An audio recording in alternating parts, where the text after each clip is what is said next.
Aí, galera do segundo ano, boa tarde. Professor Sérgio Maurício, Geografia. E aí, galera, como vai vocês? Tudo bem? Vamos aqui dar continuidade aos nossos assuntos de forma remota. Estamos aqui no nosso livro, na página 24, a partir da página 24. Estamos aqui, ó. E vamos dar início ao nosso assunto. O nosso assunto é Pioneiros da Industrialização, Espaço industrial contemporâneo, que é espaço industrial atual.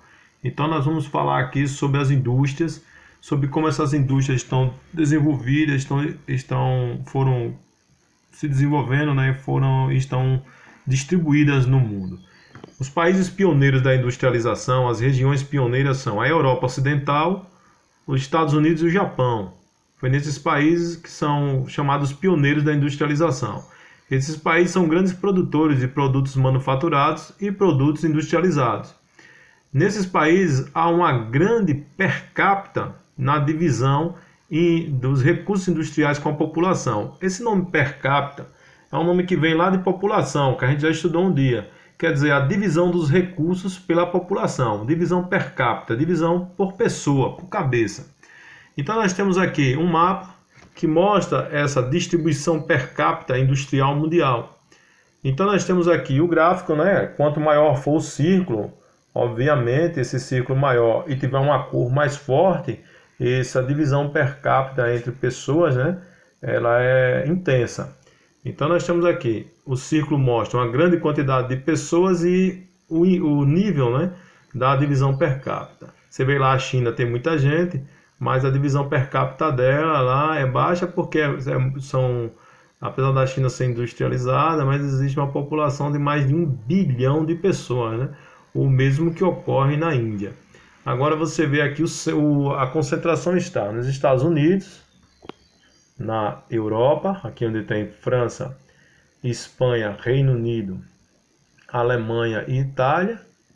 São países que fazem parte aí do G7, com exceção da Espanha.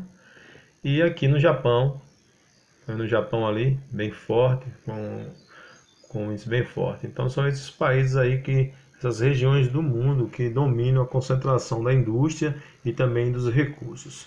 O que é que acontece no planeta? Nós temos regiões altamente industrializadas e regiões que não são industrializadas. Ou melhor, regiões que produzem produtos industrializados e regiões que produzem produtos que não são industrializados. Então nós temos aqui as regiões que produzem produtos industrializados, certo? São regiões onde os produtos que ela produz têm um grande valor agregado. Olha esse nome aí, alto valor agregado ao produto. Por quê? Porque esses produtos são produzidos pela indústria. Então eles requerem muita tecnologia e muito investimento em pesquisa, inovação, informática. Que produtos são esses? Os eletrônicos, por exemplo, os automóveis, certo? Agora, existem regiões no mundo menos industrializadas. Como elas a produção dela requer muita mão de obra e um custo elevado nessa mão de obra. Enquanto lá no país onde tem grandes regiões industrializadas, eles utilizam menos mão de obra e mais tecnologia. São mais máquinas trabalhando para a produção. Já nas regiões menos industrializadas, são menos máquinas trabalhando para a produção e sim mais pessoas. Isso gera um menor valor agregado ao produto. O produto, quando vai ser vendido, ele é obviamente mais barato. E o que é que essas regiões produzem? Commodities. Olha o nome, olha. Eu costumo brincar com vocês com esse nome, commodities, que são o que na verdade? Produtos do setor primário, ou seja, produtos agropecuários como soja, algodão, café, carne, milho, minérios, né?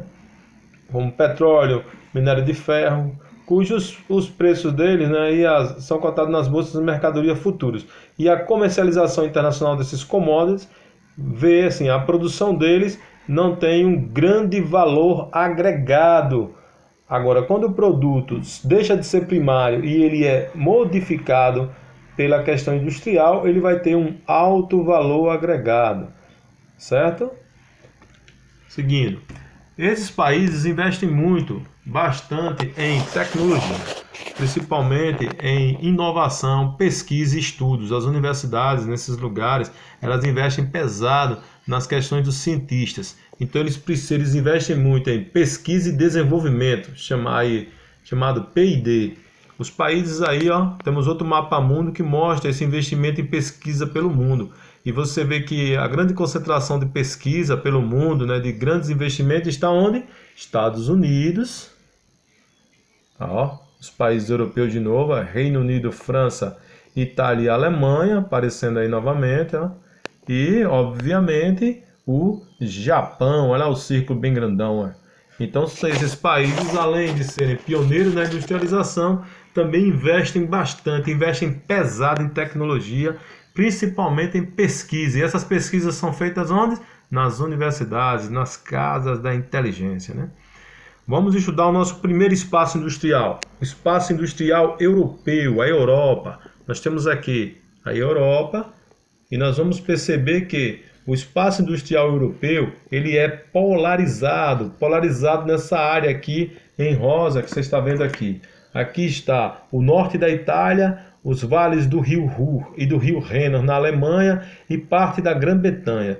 Nessa região aqui, nesse círculo, há grandes investimentos em pesquisa e tecnologia, produção industrial. Apesar da Itália aqui, ó, ter se desenvolvido um pouquinho depois dos outros, mas ela conseguiu atingir um alto índice de desenvolvimento tecnológico nessa região. Então essa região aqui exerce influência sobre todas as outras, pelo seu grande potencial industrial nessa região. Então aqui estão tecnopolos importantes como o de Lyon na França, o de Edimburgo na Escócia, o de Cambridge na Inglaterra, o de Munique na Alemanha, o de Turim na Itália. Você pode perceber essa força da indústria até mesmo no esporte, né? Os grandes times do futebol europeu fazem parte desse círculo aqui de potencial, né? Muitos investimentos nessas outras áreas, né, sociais. Então aqui é o parque industrial europeu, essa polarização aqui nessa região bastante desenvolvida. Virando aqui a página para a página 26, nós temos o espaço russo. Por que é importante falar na Rússia? Porque a Rússia foi um país que ficou contrário ao capitalismo, né? Ela se tornou socialista lá no ano de 1920, 17 para 20, na Revolução, 1917, na Revolução Russa, e trilhou pelo caminho do socialismo. Então a Rússia foi um país que teve que investir fortemente em tecnologia, fortemente na sua questão industrial, mas ligada à indústria de base.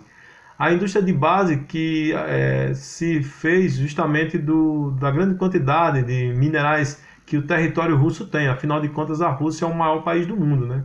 É o dobro do território brasileiro. Então, eles investiram fortemente nessa indústria de base. Quem se beneficiou muito foi a indústria de armamentos, a chamada indústria bélica, graças à questão da corrida armamentista, da Guerra Fria, que a União Soviética na época travava com os Estados Unidos. Qual a confusão? União Soviética porque eram várias repúblicas juntas. E a Rússia foi o país que herdou praticamente todo o território da antiga União Soviética, que eram vários países. E eles, durante final da Segunda Guerra até os anos 90, houve o período da chamada Guerra Fria e eles lutaram fortemente contra os Estados Unidos. E a Rússia atual, ela comanda a Comunidade dos Estados Independentes, chamada SEI, que é uma comunidade de estados de ex-repúblicas soviéticas.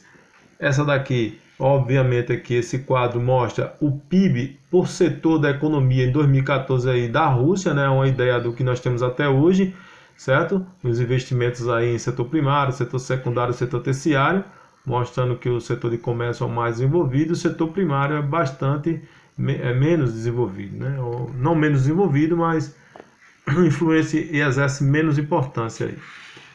E a Comunidade dos Estados Independentes, que várias repúblicas ex-soviéticas, atualmente os países independentes, a Armênia, Belarus, Cazaquistão, Rússia, Moldávia, Quirguistão, Tajiquistão, Turcomenistão, Ucrânia, Uzbequistão, Azerbaijão. Esses países aí fazem parte, né, dessa comunidade, além dos países bálticos, né, as 3 repúblicas bálticas, que foram as primeiras a se tornar independentes da União Soviética, que é a Lituânia, Letônia e Estônia, né? E a Geórgia deixou a ser oficialmente em 2009, né, a chamada Geórgia. Então esse é o mapa industrial russo. Você pode perceber que há uma polarização e a concentração de todo o poderio industrial na região de Moscou, na capital, e nas regiões aqui próximas aqui da Europa. Por isso que durante a Copa de 2018, todas as sedes, quase todas as sedes dos jogos eram nessa região aqui.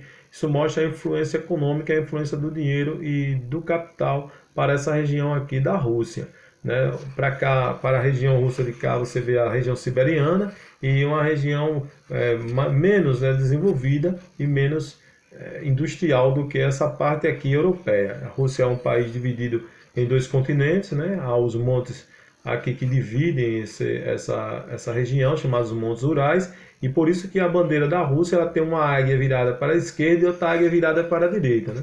É justamente por conta da Rússia ser um país pertencente a 2 continentes. Não só a Rússia, como tem outros países também, mas a Rússia é o que mais enfatiza pelo tamanho do seu território. São mais de 17 mil quilômetros quadrados, quer dizer, praticamente um continente, né? Então é isso aí. Vamos, na próxima aula a gente continua e espero que vocês possam analisar. A gente vai marcar uma aula online para a gente conversar pessoalmente e discutir mais o assunto e outros pertinentes também. Valeu, galera, aquele abraço.